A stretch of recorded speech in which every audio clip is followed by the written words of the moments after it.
नमस्कार, सुबह के 9 बजने वाले हैं। आप देख रहे हैं न्यूज 18 बिहार झारखंड पर 9 की 9 खबर। मैं हूं आपके साथ लक्ष्मी। श्रीनगर में देखिए, हजरत बल दरगाह में शुक्रवार को ईद मिलाद के दिन अशोक स्तंभ वाली एक शिलापट को कुछ असामाजिक तत्वों ने तोड़ दिया, जिसके बाद बवाल मचा हुआ है। इसको तोड़ने के पीछे की वजह शिलापट पर बना अशोक स्तंभ का निशान बताया जा रहा है। कहा जा रहा है कि वहां पर मौजूद लोगों को दरगाह के शिलापट पर यह निशान अच्छा नहीं लगा और उसे तोड़ दिया गया। इस दौरान वहां पर मौजूद लोगों ने जमकर नारेबाजी भी की। बवाल बढ़ने के बाद पुलिस एक्शन में आई और अशोक स्तंभ के निशान को तोड़ने के मामले में 26 लोगों को हिरासत में लिया गया है। तस्वीरें आप ये देख सकते हैं। ये जो वीडियो है वो काफी ज्यादा वायरल भी हो रहा है सोशल मीडिया पर। राष्ट्रीय प्रतीक को तोड़े जाने के मामले को लेकर अब पूरे देश भर में बवाल मचा हुआ है। अशोक स्तंभ शिलापट को तोड़ने पर यहाँ पर बवाल मचा हुआ है। कुछ लोग हैं असामाजिक तत्व जो कि बड़े ही आराम से और अपने मन की जो भड़ास है वो निकाल पा रहे हैं। यहाँ पर अशोक स्तंभ को, शिलापट पर लगा हुआ अशोक स्तंभ, उसको पत्थरों से तोड़ा जा रहा है। वहां पर मौजूद कुछ लोगों ने इसका वीडियो बनाया है। सोशल मीडिया पर अब ये वीडियो वायरल हो रहा है। अशोक स्तंभ जो कि हमारा प्रतीक माना जाता है भारत का, और ऐसे में उस प्रतीक पर यह हमला, पूरे देश में इसको लेकर अब सियासत भी गरमाई हुई है। पूरा बवाल मचा हुआ है। श्रीनगर में हजरत बल दरगाह में शुक्रवार को ईद मिलाद के दिन अशोक स्तंभ वाली एक शिलापट को कुछ असामाजिक तत्वों ने तोड़ दिया है। पत्थर यहां पर मारते हुए लोग दिख रहे होंगे आपको। इसके मन में, इन लोगों के मन में कितना आक्रोश है, कितना जहर भरा हुआ है, आप उनके एक्सप्रेशन से ही समझ सकते हैं। जिस तरीके से वो पत्थर मार रहे हैं, उनका गुस्सा उसमें दिख रहा है। शिलापट पर बना अशोक स्तंभ का निशान बताया जा रहा है और इसके पीछे कहा यह जा रहा है, वहां पर जो मौजूद लोग हैं, मौजूद लोगों को दरगाह के शिलापट पर यह निशान अच्छा नहीं लगा। वहीं के लोग ऐसा बता रहे हैं और उसे तोड़कर उसे वहां पर तोड़ दिया गया पत्थरों से। और आपको बता दें कि जमकर नारेबाजी की गई है। बवाल बढ़ने के बाद पुलिस अब एक्शन में दिख रही है। इस मामले को लेकर अशोक स्तंभ के निशान को तोड़ने के मामले में कुछ लोगों को हिरासत में लिया गया है। बताया जा रहा है 26 लोग ऐसे हैं जो कि हिरासत में हैं। ज्यादा जानकारी देने के लिए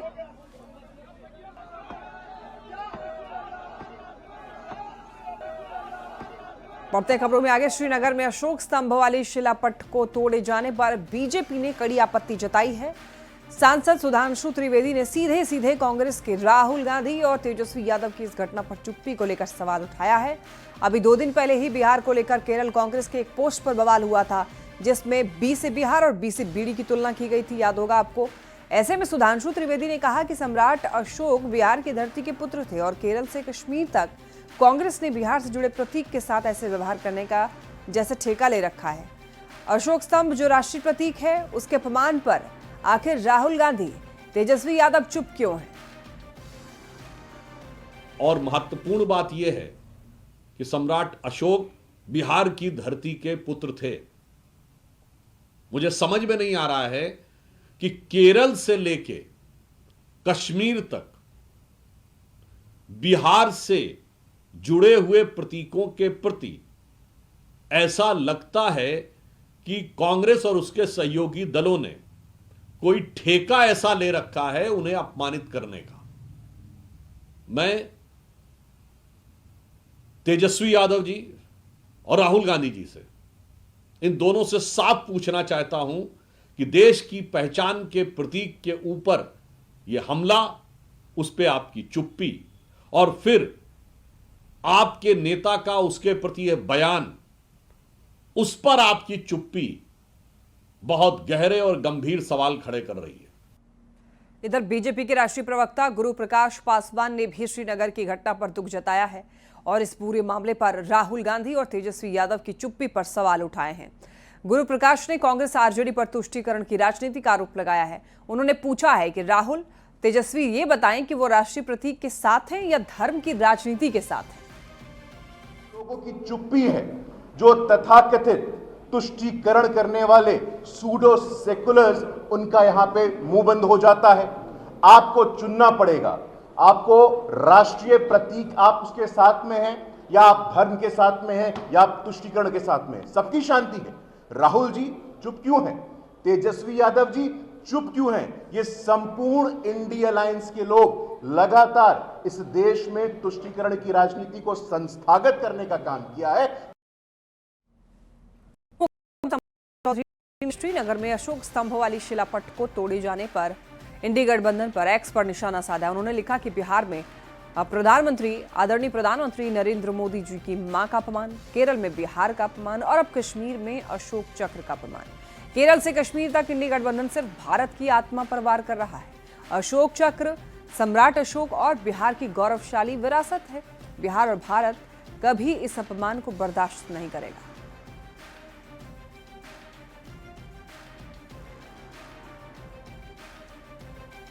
तो आप देख सकते हैं ये ट्वीट अब काफ़ी ज़्यादा वायरल है। सम्राट चौधरी ने इस ट्वीट में लिखा है कि किस तरीके से, इस ट्वीट के जरिए ये बताया है किस तरीके से कांग्रेस और इंडी गठबंधन जो है बिहार पर वार, पूरे देश पर वार, कभी पीएम मोदी की मां का अपमान, कभी बिहार वासियों का अपमान और केरल से लेकर के कश्मीर तक किस तरीके से बिहार को टारगेट किया जा रहा है। केरल में बिहार का अपमान हुआ, आपको याद होगा, बी से बीडी और बी से बिहार बताया गया था केरल कांग्रेस की तरफ से। हालांकि इस पर माफी मांगी गई थी, लेकिन एक बार फिर से अब जो कश्मीर श्रीनगर में ये तस्वीर देखी जा रही है उसको लेकर अब आरोप प्रत्यारोप का दौर जारी है। बिहार में वोटर अधिकार यात्रा खत्म करने के बाद कांग्रेस नेता राहुल गांधी मलेशिया में छुट्टियां मनाने चले गए हैं, जिसे लेकर बीजेपी ने तीखा हमला बोला है। बीजेपी आईटी सेल प्रमुख अमित मालवीय ने एक्स पर तंज कसते हुए लिखा कि लगता है बिहार की राजनीति की गर्मी और धूल कांग्रेस युवराज के लिए ज्यादा हो गई और इसीलिए उन्हें छुट्टी पर भागना पड़ा, या फिर ये कोई गुप्त बैठक है जिसके बारे में किसी को पता नहीं चलना चाहिए। अमित मालवीय ने राहुल गांधी की सफेद टोपी और जीन्स शर्ट्स में तस्वीर साझा करते हुए लिखा है कि जब लोग असली मुद्दों से जूझ रहे हैं तब राहुल गांधी गायब होने और छुट्टियां मनाने की कला को और परफेक्ट कर रहे हैं। आपको ये बता दें कि राहुल गांधी और तेजस्वी यादव की वोटर अधिकार यात्रा 1 सितंबर को खत्म हुई थी। इस दौरान उन्होंने 2 हफ्तों में करीब 1300 किलोमीटर की दूरी तय करके 25 जिलों और लगभग 110 विधानसभा क्षेत्रों को कवर किया। देखिए, बिहार में महिलाओं के लिए चुनावी साल में नीतीश सरकार ने एक बड़ा तोहफा देते हुए रोजगार के लिए 10,000 रुपए देने की घोषणा की है। रोजगार शुरू करने के 6 महीने बाद आकलन किया जाएगा। संतोषजनक रहने पर कारोबार को आगे बढ़ाने के लिए 2 लाख रुपए तक की और मदद की जाएगी। आज से योजना के लिए आवेदन दिए जाएंगे, जिसकी तैयारी जो है वो पूरी कर ली गई है। आज से 12 सितंबर तक आवेदन लिए जाएंगे। क्या है ये योजना और किस तरह महिलाओं को होगा लाभ, इस बारे में और अधिक जानकारी दे रहे हैं न्यूज 18 संवाददाता संजय कुमार। मुख्यमंत्री रोजगार योजना के लिए आवेदन लेने की प्रक्रिया आज से शुरू हो जाएगी। आज का दिन बेहद खास है। मुख्यमंत्री नीतीश कुमार आज इस योजना का शुभारंभ करने वाले हैं। संवाद में एक कार्यक्रम आयोजित किया गया है जिसमें मुख्यमंत्री नीतीश कुमार के अलावा उप मुख्यमंत्री सम्राट चौधरी भी मौजूद रहेंगे। आज जैसे ही इस योजना का शुभारंभ होगा उसके बाद आवेदन लेने की प्रक्रिया शुरू कर दी जाएगी। राज्य के नगर निकाय क्षेत्रों के लिए वेब पोर्टल भी लॉन्च किया जाएगा ताकि शहरी क्षेत्र की महिलाएं भी आसानी से ऑनलाइन आवेदन कर सकें। जहां तक ग्रामीण क्षेत्रों की बात है तो ग्रामीण क्षेत्रों में महिलाओं के लिए ऑफलाइन आवेदन की व्यवस्था रखी गई है। ग्रामीण विकास विभाग की तरफ से इस बारे में जानकारी दी गई है। गाइडलाइन जारी करने के दौरान मुख्यमंत्री कई महत्वपूर्ण जानकारियां भी अपने स्तर पर देंगे, जो निश्चित तौर पर राज्य की महिलाओं के लिए बेहद उपयोगी साबित होगा। और देखना होगा किस हद तक महिलाएं इस योजना का फ़ायदा उठाती हैं। हर परिवार की एक महिला को जो है वो 10,000 रुपये की सहायता देनी है पहली किस्त में, और ऐसे में निश्चित तौर पर सरकार का यह कदम न केवल समाज के परिवार के लिए बल्कि समाज के लिए भी एक बड़ी सौगात जो है वो साबित होगा। कैमरा पर्सन मनीष जुनेजा के साथ संजय कुमार, न्यूज 18 पटना। तो बिहार में महिलाओं के लिए चुनावी साल में नीतीश सरकार ने बड़ा तोहफा देते हुए रोजगार के लिए 10,000 रुपए देने की घोषणा की। इस पर राजनीतिक बयानबाजी भी तेज है।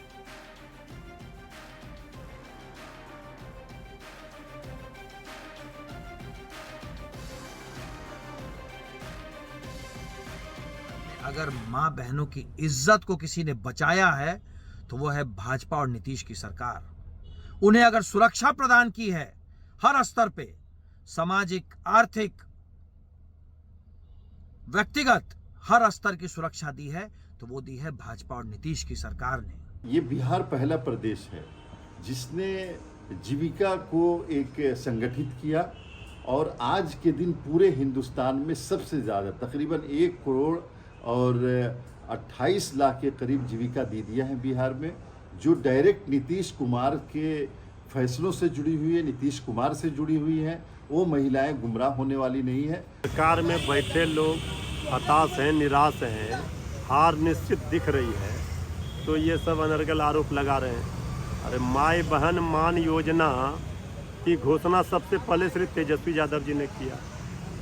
अब ये कह रहे हैं कि फॉर्म भरवा रहे हैं, तो फॉर्म भरवा रहे हैं तो ये इनके शासन प्रशासन के बैठे लोग क्या कर रहे हैं? तो सरकार अपनी नाकामी को छुपाने के लिए, अपने करतूतों को छुपाने के लिए विपक्ष पर सारा दोष मढ़ना चाहती है, जनता नहीं समझती है। बिहार विधानसभा चुनाव को लेकर शनिवार को महागठबंधन की बड़ी बैठक तेजस्वी यादव के आवास पर हुई। वोटर अधिकार यात्रा के बाद महागठबंधन की पहली बड़ी बैठक सीट शेयरिंग को लेकर हुई। इंडिया अलायंस के घटक दल के नेताओं ने सीट शेयरिंग के फॉर्मूले के साथ साथ पशुपति पारस की पार्टी आरएलजेपी और हेमंत सोरेन की पार्टी जेएमएम को भी बिहार चुनाव में साथ लेने पर विचार किया। देखिए रिपोर्ट।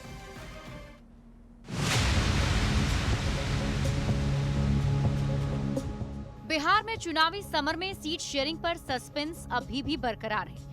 एनडीए और इंडिया गठबंधन में सीट बंटवारे को लेकर अब तक कोई ठोस फॉर्मूला निकलकर सामने नहीं आया है। यात्रा का दौर खत्म होने के बाद राजनीतिक दल अपनी अपनी पसंदीदा सीटों का चयन करने में लग गए हैं। वोटर अधिकार यात्रा पूरी होने के बाद शनिवार को पहली बार इंडिया गठबंधन के नेता तेजस्वी यादव के आवास पर एकजुट हुए और गठबंधन में सीट बंटवारे को लेकर महामंथन किया। बहुत ही सकारात्मक था। हमने अपने हिस्से, कांग्रेस पार्टी के हिस्से 243 सीटों पर चर्चा चली।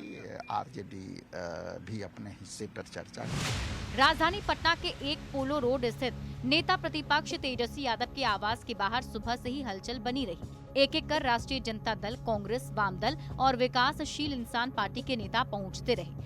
सीट शेयरिंग को लेकर हुई इस अहम बैठक में तेजस्वी यादव, बिहार कांग्रेस प्रभारी कृष्णा अल्लावरू, बिहार कांग्रेस अध्यक्ष राजेश राम, वीआईपी सुप्रीमो मुकेश सहनी और लेफ्ट पार्टियों के बड़े नेता शामिल हुए।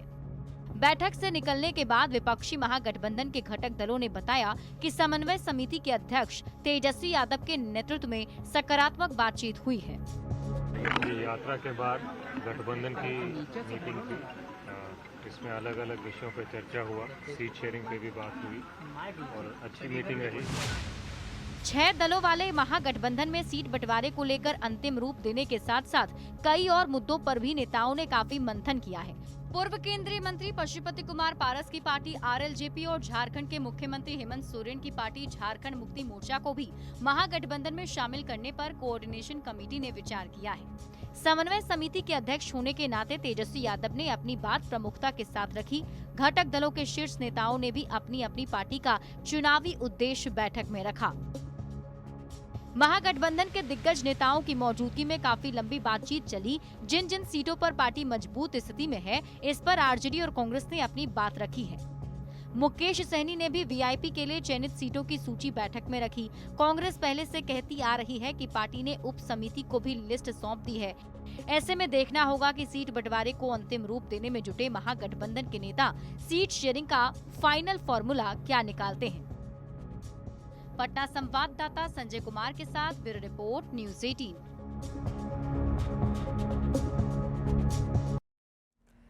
सीएम नीतीश कुमार का सीवान दौरा है। सीवान के पचरुखी प्रखंड के नारायणपुर और पपौर पंचायत में सीएम नीतीश का कार्यक्रम है।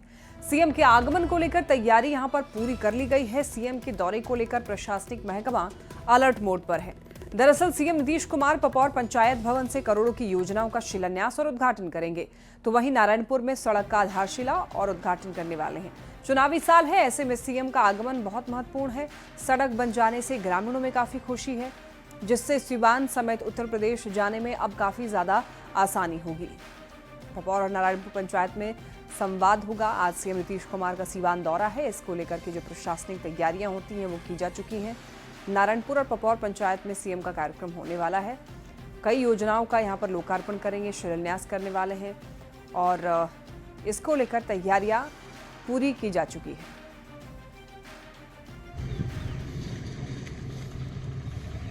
पहली बार तो आए थे तो ये महुअल से और नारायणपुर के बीच में जो रोड खराब था उसका इन्होंने शिलान्यास करके चले गए। अभी दोबारा जो है ये नारायणपुर से लेकर के और टेढ़ी घाट होते हुए जाकर के आपको मैरवा रोड गोपलापुर के पास निकल रहा है, क्योंकि ये नया रोड है और उसी रोड का इन्होंने शिलान्यास करने का यहाँ पे निश्चय किया है। तो हम लोग बहुत खुश है इस चीज से। बिहार के मुख्यमंत्री नीतीश कुमार आज सिवान आ रहे हैं। सिवान में 2 जगह सीएम का कार्यक्रम है। सीएम हेलीकॉप्टर से पहले पचरुखी प्रखंड के नारायणपुर गांव आएंगे, जहां वो 9 योजनाओं का शिलान्यास और उद्घाटन करेंगे। साथ ही जीविका दीदी से संवाद करेंगे और पपौर पंचायत सरकार भवन में सभा को संबोधित करेंगे। तो सीएम के आगमन को लेकर जिला प्रशासन अलर्ट मोड में है। कार्यक्रम की ज्यादा जानकारी दे रहे हैं न्यूज 18 संवाददाता मृत्युंजय सिंह। सीएम नीतीश कुमार आज सिवान आ रहे हैं। सिवान में उनका 2 जगह कार्यक्रम है। पहली कार्यक्रम पचरुखी प्रखंड के नारायणपुर गांव में है, तो वहीं दूसरी ओर जहां सभा करेंगे पचरुखी प्रखंड के पपौर पंचायत सरकार भवन पर। यह तस्वीर इस वक्त मेरी मौजूदगी नारायणपुर गांव में है, जहां सीएम पटना से हेलीकॉप्टर द्वारा यहां आएंगे और यहां 9 योजनाओं का शिलान्यास और उद्घाटन करेंगे। हम अंदर की तस्वीर दिखाने की कोशिश करेंगे, चूंकि सीएम का आगमन है, ऐसे में सुरक्षा एजेंसियां भी अलर्ट मोड में है। आप देखिए अंदर की तस्वीर, जहां बिहार के मुख्यमंत्री नीतीश कुमार यहां से कई योजनाओं का शिलान्यास और उद्घाटन करेंगे। उनकी आगमन को लेकर जिला प्रशासन से लेकर जो सुरक्षा एजेंसियां होती है पूरी तरह से एक्टिव है। जो सिवान के बड़ी अधिकारी हैं, डीएम हो, एसपी हो सहित तमाम जो स्पेशल टीम होती है वो यहाँ उनकी मौजूदगी है, क्योंकि सीएम का प्रोग्राम है। आप देख सकते हैं एक भव्य तस्वीर ये नारायणपुर गांव की है, क्योंकि आज सीएम यहाँ से 9 योजनाओं का शिलान्यास और उद्घाटन करेंगे और यहाँ से वो पपौर जाएंगे, जहाँ वहाँ एक सभा है। सभा को संबोधित करके तस्वीर आप अंदर से तस्वीर दिखाने की कोशिश करेंगे, क्योंकि सीएम आज सिवान के दौरे पे हैं। सिवान में उनका 2 जगह कार्यक्रम है। उनके कार्यक्रम को लेकर जहां तैयारी पूर्ण कर ली गई है, तो ये तस्वीर आप देख सकते हैं, क्योंकि आज यहीं पे हेलीकॉप्टर से सिवान के नारायणपुर गांव आएंगे, जहां पर 9 योजनाओं का उद्घाटन और शिलान्यास करेंगे और जीविका दीदी से संवाद करेंगे। ऐसे में चुनावी वर्ष है और चुनावी वर्ष में सीएम का आगमन महत्वपूर्ण मानी जा रही है। मृत्युंजय सिंह, न्यूज 18 सिवान। सीएम नीतीश कुमार शनिवार को देखिए भोजपुर और बक्सर के दौरे पर रहे, जहां पर सीएम ने करोड़ों रुपए की विकास योजनाओं की सौगात दी। इस दौरान सीएम नीतीश ने कहा कि सरकार विकास योजनाओं को तेजी से जमीन पर उतार रही है और आने वाले समय में शिक्षा, स्वास्थ्य और सड़क के क्षेत्र में और बड़े काम किए जाएंगे। आप इस रिपोर्ट में देखिए।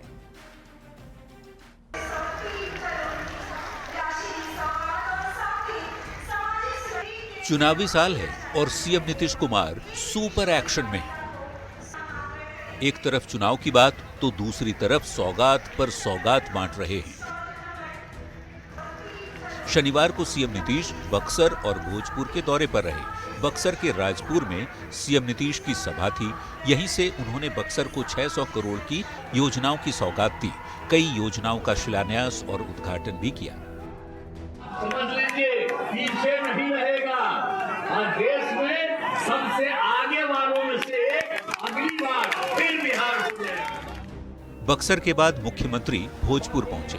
यहां उन्होंने जगदीशपुर खेल मैदान परिसर से करोड़ों की योजनाओं की सौगात दी। सीएम ने 100 से ज्यादा योजनाओं का शिलान्यास और उद्घाटन किया और कार्यकर्ताओं से संवाद भी किया। इन दोनों ही जगह पर सीएम ने पेंशन से लेकर बिजली फ्री करने और किसानों को पहुंचाए गए फायदे गिनाए और लोगों से ये भी पूछा कि काम का इनाम मिलेगा ना। हम आपसे आग्रह करेंगे कि करने वाले हम ही लोग हैं, आपस में मिल करके जो काम कर रहे हैं, तो अब चुनाव कुछ ही दिन में होने वाला है। इस साल सीएम नीतीश ने एक के बाद एक योजनाओं को लागू कर एक तरह से विपक्ष को मुद्दा विहीन बना दिया है। इसका फायदा चुनाव में कितना मिलता है, ये तो रिजल्ट ही बताएगा। न्यूज 18 के लिए बक्सर से पुष्पराज और आरा से चंदन के साथ ब्यूरो रिपोर्ट।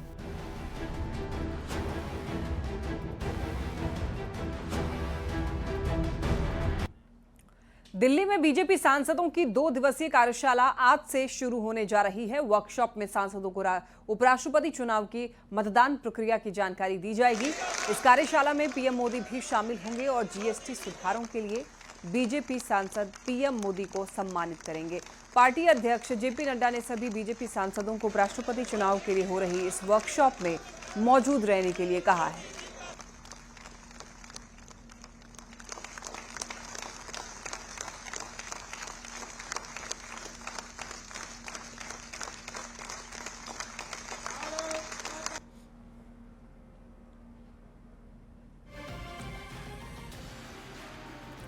और अब खबर मिल रही है नालंदा के राजगीर खेल परिसर से। देखिए यहाँ पर चल रहे हीरो एशिया हॉकी कप का आज आखिरी दिन का फाइनल मैच है, जहां भारत और साउथ कोरिया के बीच में आज शाम 7:30 बजे फाइनल मुकाबला खेला जाना है, जिसको लेकर दोनों ही देश की टीम काफी ज्यादा उत्साहित है।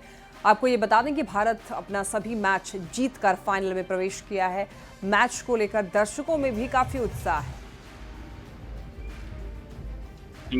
फाइनली होता है और मेक श्योर कि जो हमारा आज माइंडसेट था तो कल भी हम उस चीज़ को कंटिन्यू करें एंड स्टार्टिंग मिनट से ही हम अपना 100% दें। और ऑडियंस जो सपोर्ट कर रही है